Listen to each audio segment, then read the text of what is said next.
quand je me suis engagée sur un chemin de renouveau d'un point de vue professionnel, j'ai l'impression de faire une traversée du désert, avec cette sensation de solitude dont je parlais hier, mais aussi parce que quand je regardais autour de moi, j'avais absolument aucune référence à laquelle me raccrocher, de métier dans lequel je me projetais, ou de changement de vie qui m'inspiraient réellement. C'est-à-dire que soit c'était des changements très radicaux, je passe de ingénieur à ébéniste, ou alors je vais vivre à la campagne, élever des chèvres, enfin des trucs où je me disais mais ça ne m'appelle pas. Ou alors des changements de vie plutôt doux, change d'entreprise mais pas de métier, ou alors je vais juste déménager mais je travaille je fais toujours le même métier, enfin.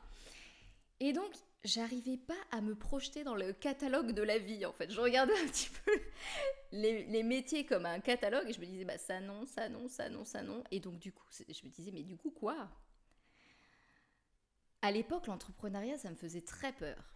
Moi, mon père a créé son entreprise qui a fait faillite. Enfin voilà, du coup, j'avais un sentiment d'insécurité. Je m'étais dit, mais jamais je monte ma boîte. C'est trop risqué. Mais petit à petit, sur le chemin, j'ai compris qu'en fait, s'il n'y avait rien dans le catalogue, entre guillemets, de la vie qui m'inspirait, c'est parce que j'avais besoin de créer. J'avais besoin de créer ma propre voie. Et c'est pas facile parce que ça demande d'aller sur des chemins où il y a peu de personnes qui vont. Les chemins sont plutôt escarpés souvent, mais c'est ce que mon âme avait envie de vivre, créer.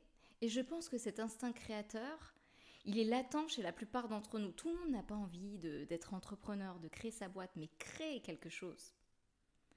Porter sa propre voix, ça je pense que tous, on peut avoir envie de ça à un moment donné de notre vie, et en tout cas tous, on est en capacité d'exprimer quelque chose d'unique.